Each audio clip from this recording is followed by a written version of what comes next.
You've quite frequently heard of Kerala topping several social development indices, right?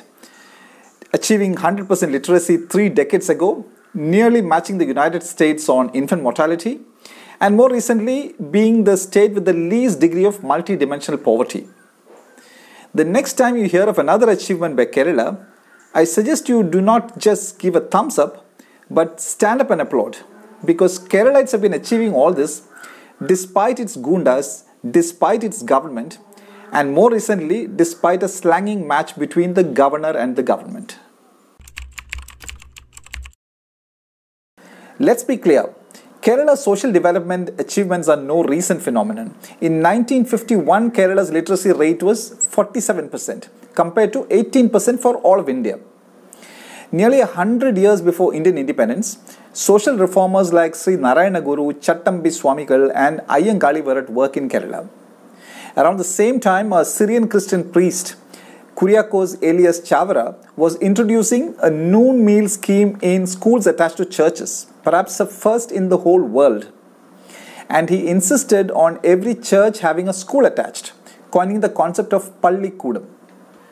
Also in the early 19th century, the Basil Evangelical Mission was setting up schools across northern Kerala, while the British Church Missionary Society had set up the CMS College in Kottayam in 1817, well before Mumbai had a college.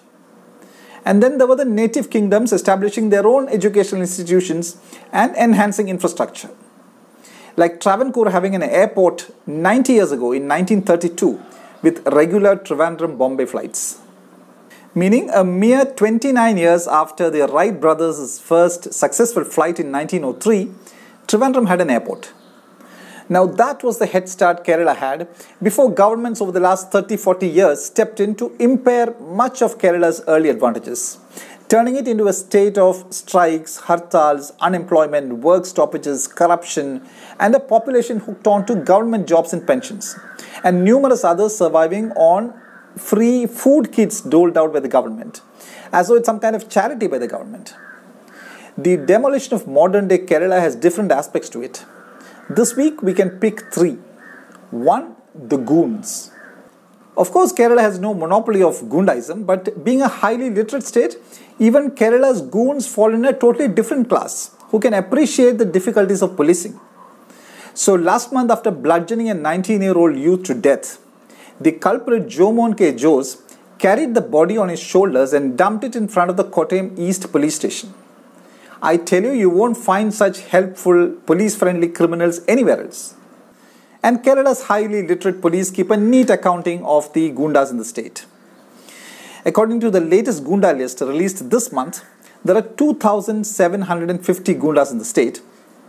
And reports suggest there is only one woman on the list. Doesn't speak well for the gender equality in the state, does it? And then there are other Goons protected by political parties who can murder at will. Like a 38-year-old C.K. Deepu was murdered this week in Kunnathanadu constituency for being part of a movement for street lights. Believe it, murdered for demanding street lighting. And as I record this video, the breaking news is a CPM man being murdered in Talasheri and one of his legs hacked off. The culture of violence now permeates even wedding events. Brides and grooms in different parts of Kerala are often put through distasteful and sometimes objectionable ragging routines.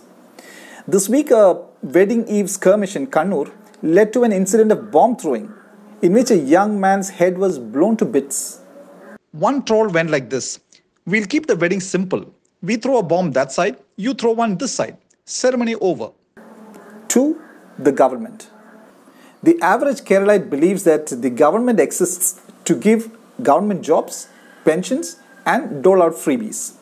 Naturally, governments in Kerala have been happy to keep adding government jobs, give pensions way beyond their means, and dole out freebies. Their voters are delighted, and politicians are absolute darlings of the masses. On the ground, it's a different picture of performance.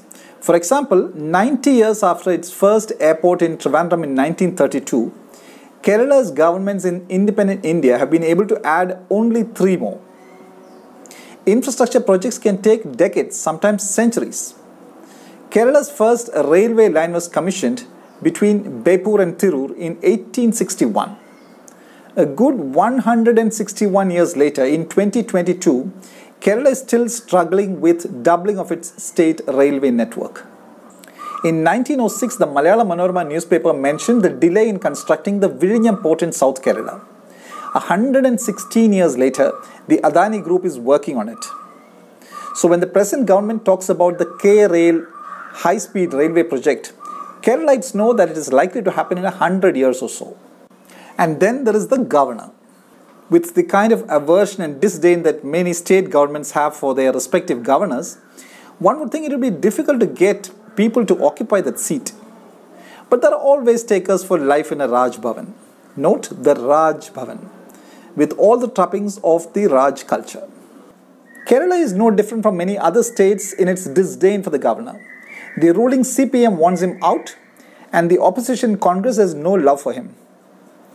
The governor is engaged in a literal street fight with what is supposedly his own government. He advises the opposition leader to learn from his seniors in the party, and the opposition leader tells him bluntly that he doesn't need any advice from somebody who has changed parties 5 times. The governor is livid that each of Kerala's ministers can appoint about 20 personal staff and give them pensions after only 2 years of work. But look who's talking. The governor has only recently appointed a photographer on permanent basis. And the state government spends 108 million rupees per annum on the governor's office. The governor and the chief minister are engaged in a slanging match publicly. And the governor keeps talking about an impending constitutional crisis. What people don't realize is that both the governor and the CM have cushy jobs and fantastic pensions awaiting them.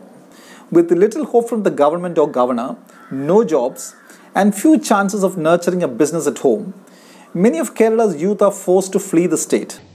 So it was a Keralite student from Thrissur studying in Wuhan who brought the coronavirus to India first. And in the ongoing Ukraine-Russia crisis, many Keralite families are worried because of the children studying in Ukraine and Russia.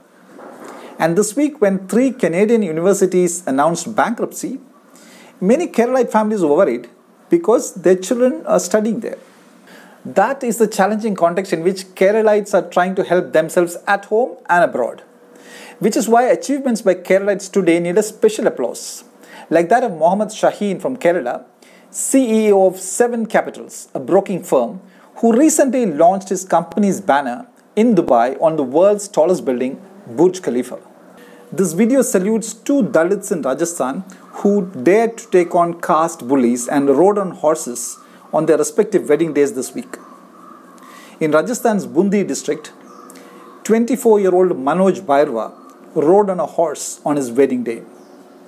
And in Jaisinghpura village, a young Dalit IPS officer, Sunil Kumar Dhanwanta, also rode on a horse on his wedding day, under police protection. An IPS officer needing police protection to ride a horse on his wedding day?